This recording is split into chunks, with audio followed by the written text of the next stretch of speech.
Hello everyone, dear students of class 9th. I welcome you all to our learning platform Molding Minds. Students, today we have English worksheet number 14. आज हमारे पास English worksheet number 14 है and you all know we will start it with a slogan and the slogan is the man who does not read books has no advantage over the one who cannot read them.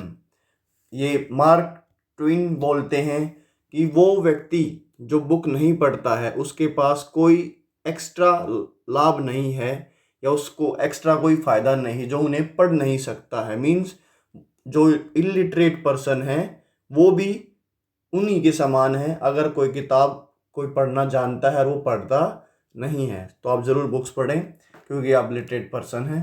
सो इसी slogan के साथ हम आज की worksheet start करते हैं।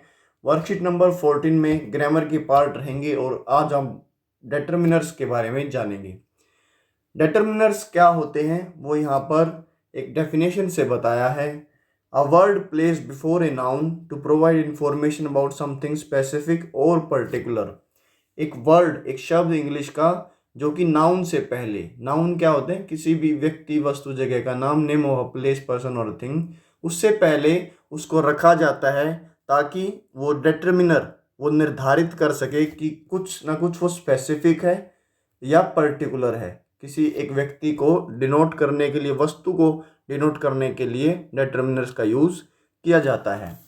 Next यहाँ पर अगर आपको से डेफिनेशन से ज़्यादा समझ नहीं आ रहा है तो आप जब एक्सरसाइज करेंगे तो आपको पता चलेगा कि डिटरमिनर क्या करता है और कैसे इसका यूज़ किया जाता है।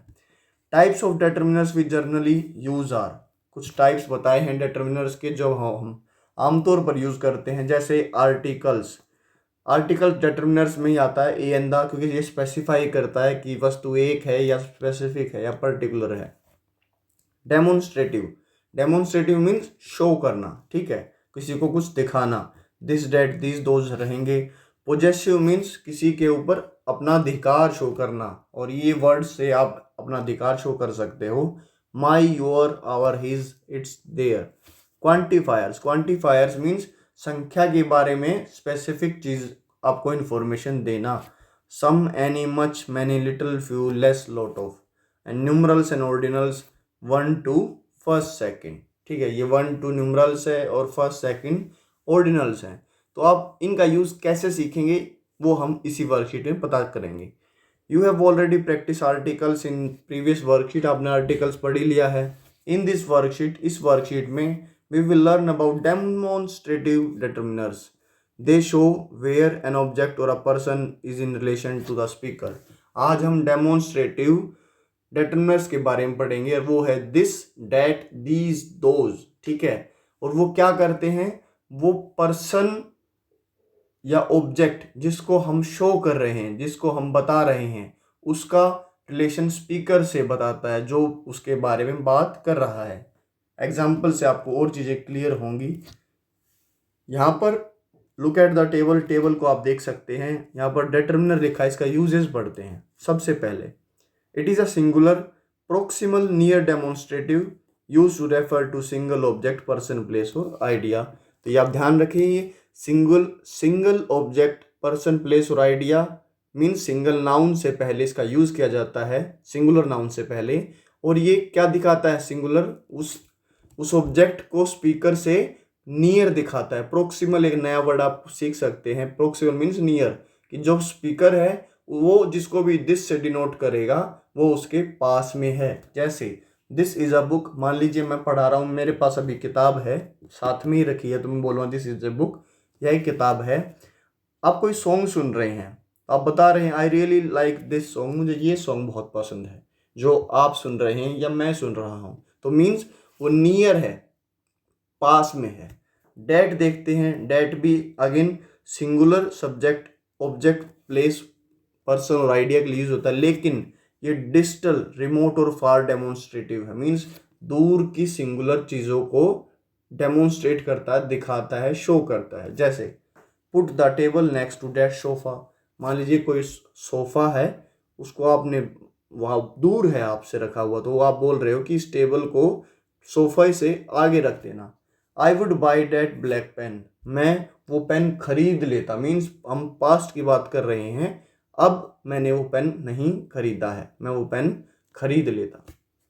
दीज, अगेन दीज और दिस बहन भाई हैं, लेकिन दिस सिंगुलर के लिए यूज होता है और दीज होता है प्लूरल प्रोक्सिमल नियर डेमोन्स्ट्रेटिव के लिए। जैसे these cupcakes are very tasty, ये जो कप केक्स हमारे में मीन्स पास में हम वो बहुत टेस्टी हैं। I would consider these options, मैं इन ऑप्शंस को ज़रूर कंसिडर करूँगा, इनके बारे में ज़रूर मैं विचार करूँगा।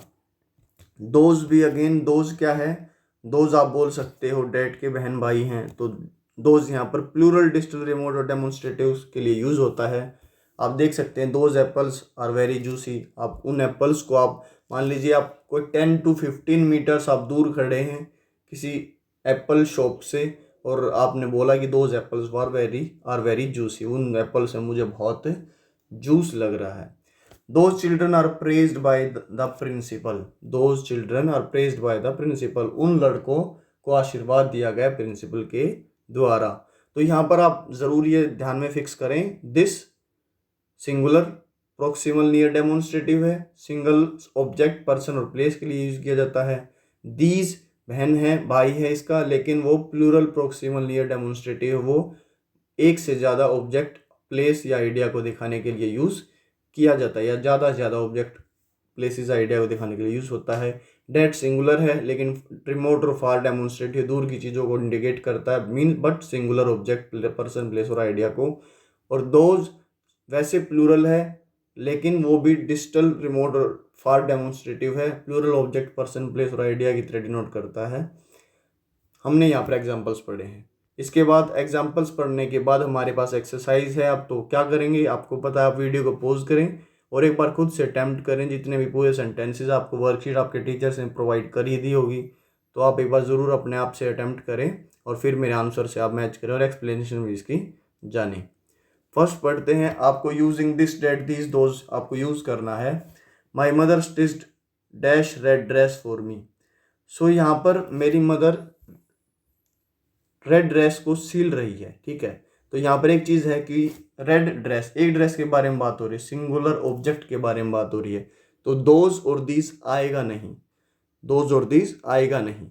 सो यहाँ पर हम क्या लगाएंगे, माई मदर स्टिच्ड, अब वो बिल्कुल पास में ही होगी, मान के चलिए वो बिल्कुल क्या होगी, पास में ही होगी, तो यहाँ पर लगेगा माई mother stitched this red dress for मी, क्योंकि वो शो कर रही है, किसी को शो कर रही है कि ये ड्रेस मेरी मदर सील रही है, ठीक है। तो वो ये तो होगा नहीं, वो बहुत दूर है, इसीलिए दिस का हम यहाँ पर यूज़ करेंगे।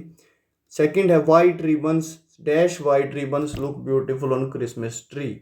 वाइट रिबन्स, ठीक है, क्रिसमस ट्री अक्सर हमसे दूर होता है, क्या होता है, दूर होता है। और वाइट रिबन्स, रिबन्स यहाँ पर एक से ज़्यादा रिबन है, तो डैट और दिस तो आएगा नहीं, दिस और दोज आ सकता है। तो आप बोलेंगे यहाँ पर those white ribbons look beautiful on Christmas tree. अब ये जरूर ध्यान रखें, देखिए अगर आप यहाँ पर दिस का भी यूज कर सकते हैं, क्या कर सकते हैं आप, दिस का यूज कर सकते हैं। मान लीजिए क्रिसमस ट्री के पास आप खड़े हैं और वाइट रिबन बिल्कुल आपके बिल्कुल सामने है, ज़्यादा दूर नहीं है, तो आप बोल सकते हो ना, these white ribbons look beautiful on Christmas tree.